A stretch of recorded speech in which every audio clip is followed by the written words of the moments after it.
guys, welcome back to my channel. It's me Kagam. Okay, so today we're talking about Louis Vuitton. And then I also am going to be answering some of your questions at the end because I created a sticker on my new Instagram page. Please go follow my new Instagram. So yeah, I wanted to talk to you guys today about something really interesting I've been noticing this past December and November with all of the new drops that have been coming from Louis Vuitton. Louis Vuitton have been creating a new pricing strategy, okay? And they have decided they want you to give them a check and they want you to pay them for bags that are not made from leather. Case in point, all of the denim drops that I have told you about and the denim releases that are coming literally next week on New Year's Eve and New Year's Day. I believe New Year's Day next week is on Saturday. All Louis Vuitton boutiques worldwide are going to be pandemonium because that denim launch is going to be everywhere, honey. Okay, LV know how to start the year, honey. Okay, they want checks. I think that Louis Vuitton are pricing their new products that are not made from leather, so like the denim drops that are coming, very expensive because they really want to signal two things to people. Number one, they want to kind of push away canvas shoppers who do not want to be upsold other products, okay? Number two, they really want canvas shoppers who just want to buy canvas to know that the sort of gravy train of the old days where you could get all these kind of canvas deals is over. So the gravy train is over. You have to accept that you're either gonna, buy other things like leather, exotics, luggages, ready-to-wear, fine jewelry, and if you don't want to buy that stuff, you're going to be charged a premium, okay, for the right to purchase canvas, or for the very least for the rights to purchase non-leather materials. Case in point, the pink nano Speedy that is coming in the denim drop. This is going to get a worldwide release. The blue denim nano is just for China. I believe I think they're both $1,760. I believe in the EU they'll be about, well, in the EU the pink one will be about 1,500, the pink nano, like 1,500 euros. Now let me give you a comparison. The pink nano, give or take with the conversion from the US to the EU, because I don't know the official EU pricing, I'm just converting from US. Let's assume it's 1,500 euros, okay? It's the Nano Speedy, by the way. You could get the Speedy 25 in any European boutique, okay? And it's 1,000 euros. In the monogram canvas or in the Damia Ebene, okay? And it is actually cheaper than you getting the denim nano, the one in pink. And I think it's a very interesting decision. They're really letting us know that if you want to get these really cool, these cool limited edition pieces that are not made from leather, you will be paying a premium for them, and you will pay, and that is what they're saying. And obviously the Speedy is like part of their classics line. It's never going to be discontinued. I don't know why people are like freaking out about the Speedy. The Speedy's, the Speedy sizes, particularly the 25, I just don't believe they'd ever discontinue the Speedy, in my opinion. But I think that's really what they're trying to say. On to the point about maybe trying to push a certain type of canvas client out. I do think that they're trying to do that with the pricing of the limited edition pieces. Because someone who's used to buying, canvas pieces, whether they're SLGs or bags that are affordable, so like 1,000 euros for the Speedy 25, or some of those like mini pochettes and things like that, they're priced quite well, whether it's USD, pound sterling, or euros. Is that person going to say, okay, I'm going to go, and buy some of these limited edition pieces that are actually way more expensive than the things that I already own? Louis Vuitton want to push people out who are canvas collectors by actually putting less budget towards creating innovative designs for canvas. If you think of a lot of the drops that are coming right now, they're either in denim, okay? They're coming in Empreinte leather, or they're coming in some of their other leathers. It's very rare that you see like a new release canvas piece that's going to come. It tends to be something that's Empreinte, or it tends to be denim or something else. It's not canvas. And if it's canvas, you're going to be paying a ton of money for it. Now, what do we think about this? This reminds me of Louis Vuitton's sister in arms, honey, Big C, Chanel. Chanel does not want people collecting their bags, okay? Chanel said, do not collect my bags. I'm not interested in your business if you just want to collect. Case in point, in my Facebook group, which you should join, by the way, linked below, I shared a screenshot from cppluxury.com, this luxury news website, and they actually quoted, I think they quoted Bloomberg News. And so basically Bloomberg went to Paris and was speaking to SAs, and the SAs were saying how they even look at the types of bags that people are purchasing in Paris, like the features that the bags have, to figure out like who are the types of people who are like buying, and then to tell that person like, hey, you're buying too many classics, or you're buying too many of this, you can't buy this bag again, maybe for X amount of time, like maybe a month or 2 months or something like that. That literally is Chanel saying they do not want collectors at all buying their products. And I think Louis Vuitton are heading down that road. They definitely don't want collectors buying their products, which is why canvas is being de-emphasized. I've said it before, I don't think it's being like discontinued. I think it's being de-emphasized so that they can focus on other things, okay, at the brand, which they think that can make them more successful. A lot of you in my Louis Vuitton unpopular opinions video were telling me that you thought that Louis Vuitton are forgetting their heritage, and that their heritage is canvas. I think canvas is part of who they are, but I wouldn't necessarily say it's their heritage like that, that intensely. I think it's their heritage if we're, to us, like maybe in terms of handbags, but the Louis Vuitton business was founded by, you know who? Louis Vuitton in 1854, honey, okay? And I mean, he literally called the business Louis Vuitton Maltier. Maltier in French is French for someone who makes luggages and trunks. Luggage is their DNA, that's their identity, that's who they are. And in those days, when Louis Vuitton was alive, and when his son was also alive, and I believe his son was called Georges, when him and his son were like, you know, doing the thing, whatever, making things happen, their business was very exclusive because they made trunks and they made luggages. Now, Louis Vuitton is probably not as exclusive as maybe the founder himself intended, even though the brand is still incredibly successful. How do you become exclusive again? You have to price things up, and you have to kind of forget about the quality argument. And you know, we talk about this all of the time, about the quality argument, about quality this, quality that. Louis Vuitton want to go back to being that exclusive lifestyle brand that they were when Louis Vuitton himself was alive. Regaining that exclusivity is going to require kind of retooling their business, and they've been doing that. I think definitely the past like 5, 6, 7 years, we've seen the sort of metamorphosis of the sort of de-emphasis on canvas and moving towards leather, exotics, and luggage, and the hard-sided pieces. So in my opinion, I think that the pricing to me is crazy. However, I think that people will pay because Louis Vuitton have just created this really fascinating business where they just have new releases all of the time. I know some of you have said, you know, it's like fast fashion. Sorry, just fixing my hat there. Some of you have said it's like fast fashion. You know, whatever it is, it's working. It's bringing in the money. It's making them a ton of money. It's working. Louis Vuitton is not Goya. By the way, Goya is amazing. I love Goya. I love the Saigon handbag, the top handle from Goya. Goya is fantastic, but they have a completely different business model. The Goya family, when they owned the house, they don't own it anymore, but when they owned the brand, they didn't believe in advertising, they believed in word of mouth. I mean, that goes against everything that Louis Vuitton stands for. Louis Vuitton have influencers, they've got celebrities, they have brand ambassadors, they pay for advertising. They have no issues at all paying for advertising, and they don't care, okay? Like, honey, Louis Vuitton will pay for advertising as long as it means that they get to reach people. I think that Louis Vuitton are just operating in a different model. Right now, I would say the top dogs, okay, the big boys, okay, of the luxury industry are Louis Vuitton, in no particular order, Louis Vuitton, Chanel, Hermes, Dior, and Gucci. I'm going to include Dior and Gucci, even though I'm not massive on Dior. Dior still gets my respect because Christian Dior did a lot, and he put a lot of things on the map that all fashion brands use today in terms of women's ready-to-wear and women's tailoring. Gucci's still on the map as well. Gucci's 100 years old. They put numbers on the scoreboard.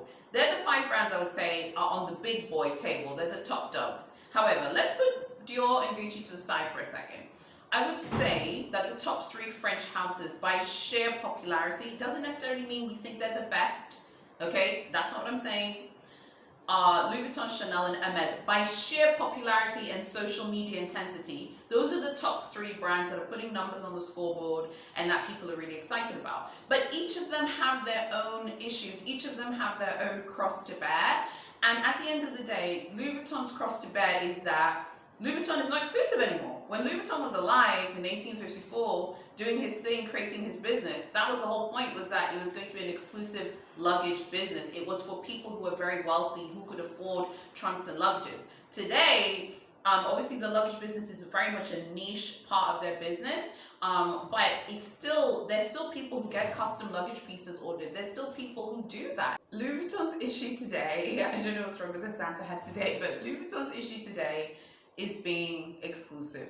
They want to be exclusive in 2021 through pricing, because they're never going to slow down. A lot of you are like, they're fast fashion, honey, they do not care, baby, okay, they are not going to slow down. It wouldn't suit their business model. Their business model is succeeding because they constantly churn out collections at that level of the economies of scale that LV itself has.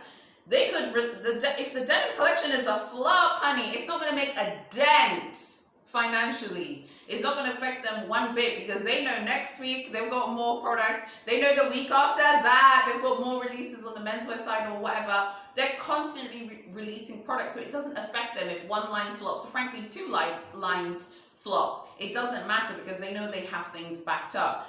Now, the issue for them is the canvas is too accessible. They need to push people away, the same way Big C are pushing people away. Big C a little bit more gangster about it, okay? Because you know Chanel, honey, Chanel has been watching Goodfellas, okay?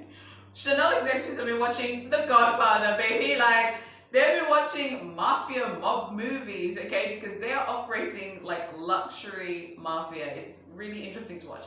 Louis Vuitton, I think, are just doing it through just pricing of all of their limited edition drops. They're just like, we're going to make everything really expensive. That's going to push people away who just want to buy canvas. And I think that is really where we are today when it pertains to canvas. If you ask me, that's my opinion. Now, a few days ago, we were, I was talking to a bunch of you guys in one of my Louis Vuitton videos in the Premier chat. And one of you, Liz, one of my YouTube subscribers, Liz had a really interesting theory, which I agree with. Liz is saying how she could see that maybe one day canvas will just be for VIPs. At Louis Vuitton, they call VICs. I'm going to call them VIPs. So that was Liz's theory. I actually agree with Liz. I think Liz is spot on. I think that this is completely possible. It's not happened yet, as we know. She was saying that she thinks it's something that could happen.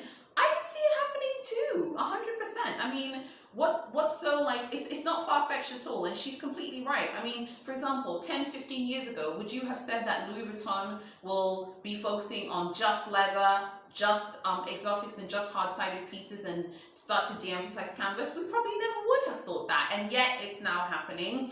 So just to kind of react to Liz's theory, I think that there are actually a lot of hints that this could be something that's happening. Many people, literally in a lot of Louis Vuitton Facebook groups have complained about how their essays are like, ignore them, don't respond to them. And literally most of the people, like when you ask them like, what do you buy from LV? Do you buy fine jewelry? Do you buy ready to wear? Do you buy leather? No, I just buy canvas. No surprise there that your essay is all of a sudden slow to respond to you, okay? Lots of people as well have reported, like in some Louis Vuitton boutiques in different parts of the world, when you go in, they just have the leather bits. Obviously, we're not going to use December, because December they will have the canvas pieces, because they do tend to stockpile them for the Christmas holidays. But that is also something that many people have reported. Obviously, the Champs-Élysées flagship is going to be rammed, okay, to the ceiling with canvas. But that is something a lot of people have been talking about. And then finally, the website, okay? The website is absolutely wild. Like the US website, I have literally seen in groups, people have said they can sit there for hours just refreshing and you can't even score canvas bags or canvas SLGs. That is where we are right now. Louis Vuitton are really de-emphasizing canvas. Louis Vuitton are showing us they don't want people to buy canvas. For their big spenders, their VIP clients, I was just about to say VIC there, their VIP clients, okay?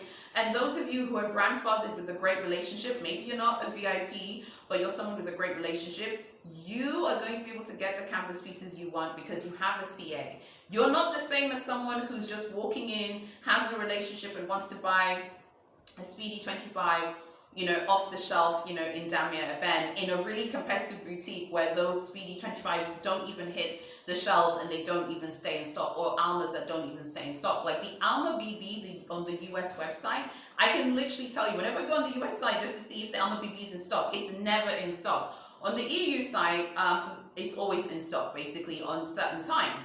So I think we're really seeing them test out this theory also in different markets. It's really not far-fetched. I can see it happening.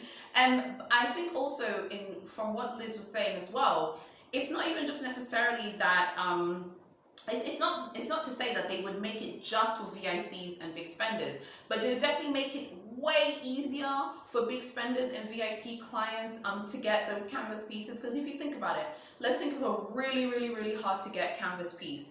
I can think of one from last year that was incredibly hard to get, the multi-pochette accessoire.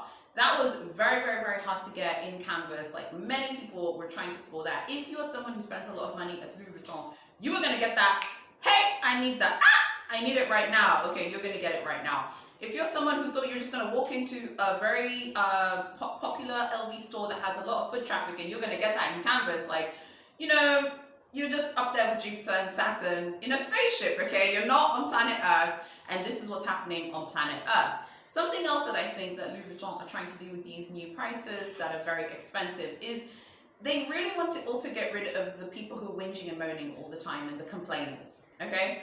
I'm in a lot of Louis Vuitton Facebook groups, and I must say, out of all three brands, the top dogs, the Three Musketeers, Louis Vuitton, Chanel, and Hermes, my goodness, Louis Vuitton have people who literally, someone will post a zoomed in pic, okay, of a bag or something, or an SLG. It doesn't have a dent. It doesn't have an imperfection. There's not even a fingerprint on it, and they're whinging and moaning about how they want to return it, and are they, you know, being childish or whatever. I'm sorry.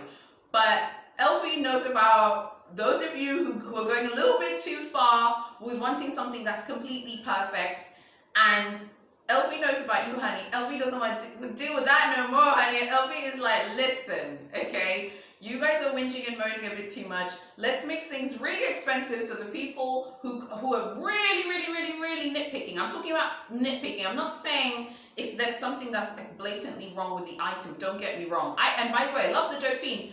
I have seen crooked Dauphines, baby, on Instagram where the flap is askew like this. We're not talking about that. That's obviously defective and faulty, and no one should have a defective item. I'm talking about people who are literally in groups, and they'll literally post him something and be like, hey, like, my bag is crooked. The bag's not crooked. The canvas, I can see canvas glue here. You know, I can't see the glue. And I know you guys always think I'm defending these brands. I'm not. I'm just saying, I think LV really don't want that. They don't want people who are nitpicky excessively, because returns really affect them, particularly affecting the SAs, and also they have to then resell that item to someone else. Louis Vuitton said, listen, we don't want to deal with people who are nitpicky and always whinging and moaning about quality and all of these things. They want people who want something that is obviously well made, and by the way, you deserve something that's well made, but you still need to understand at the end of the day, it's not going to be completely perfect, because nothing in this world is perfect.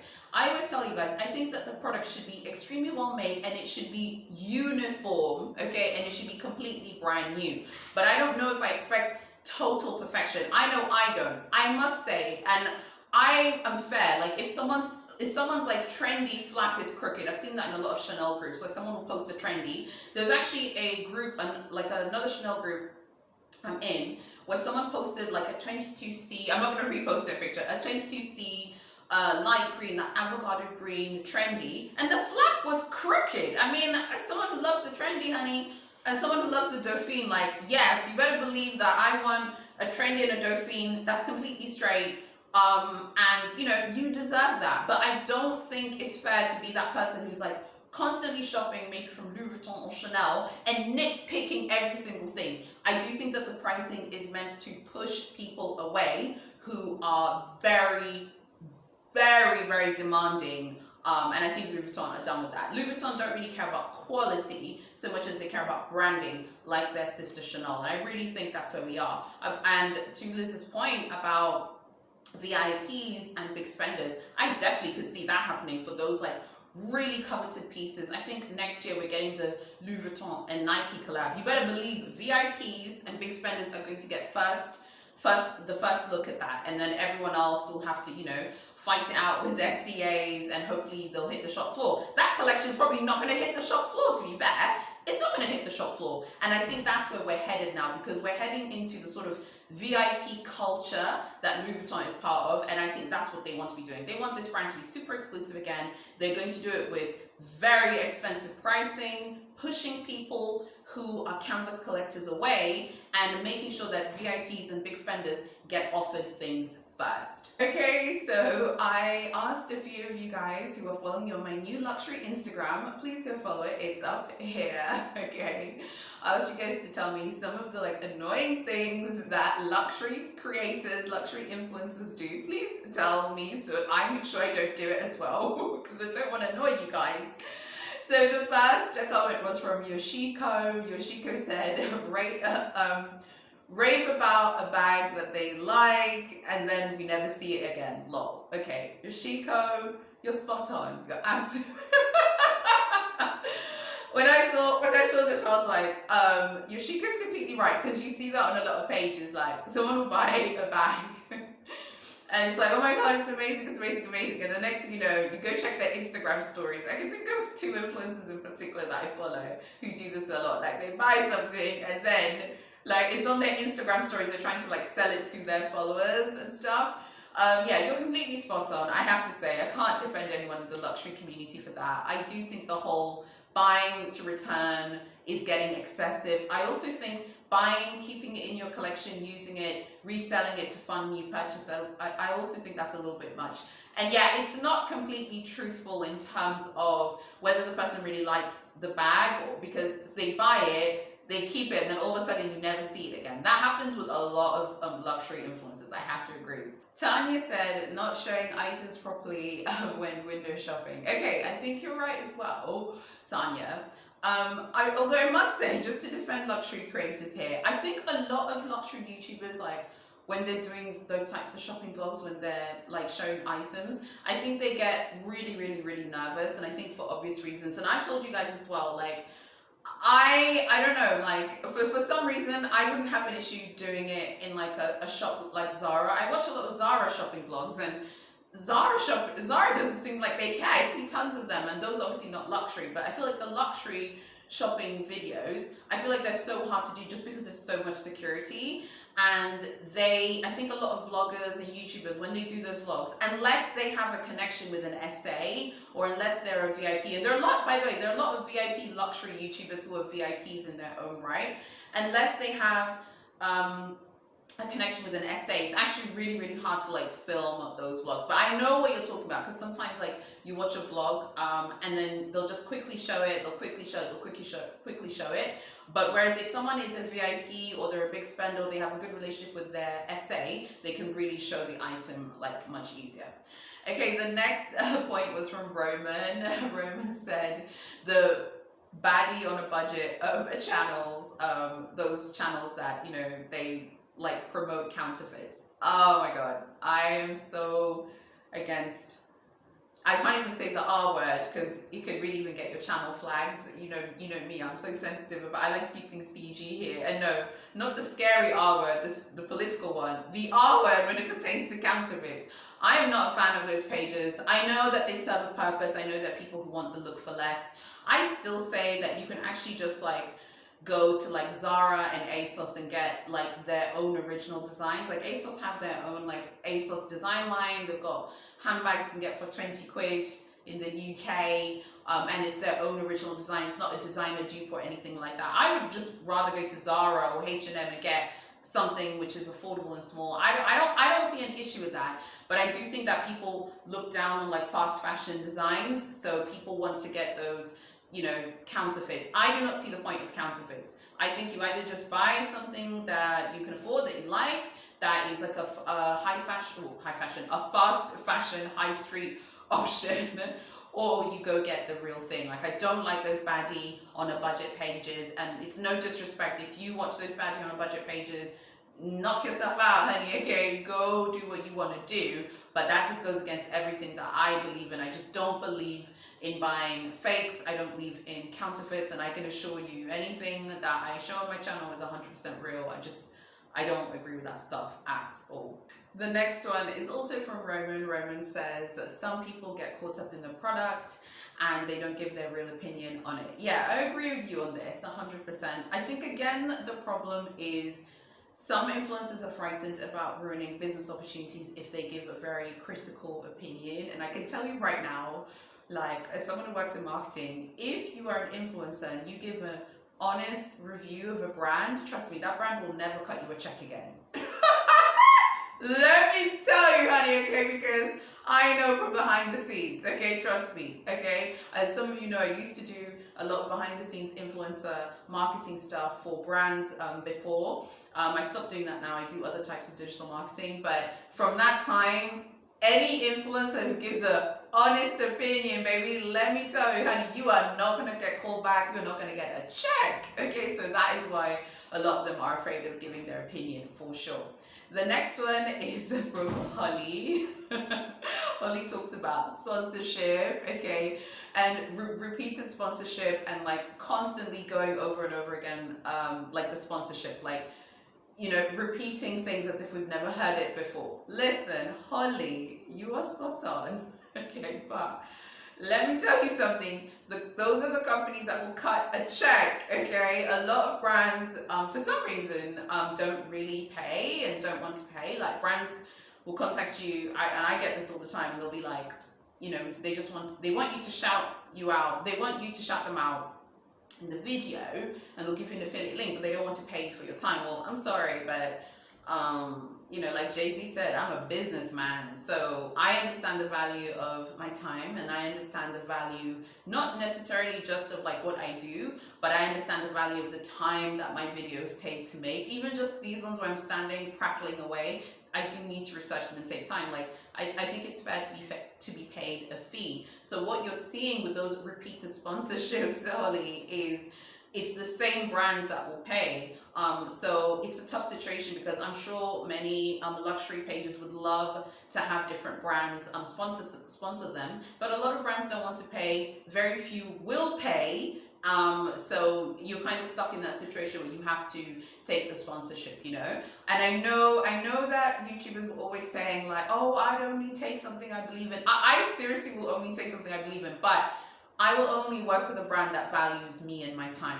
I've noticed that. I don't really promote like affiliate links on here in terms of like saying it to you. If I have an affiliate link, I tend to leave it in the description. If you want to click on it, that's cool. I don't really tend to because I don't work with brands who won't pay me. Like a lot of luxury influencers who have a big audience are happy to work with a brand who won't pay a fee for a shout out, but maybe will just, you know, give them a discount code because they can make money off that. No, my time is valuable.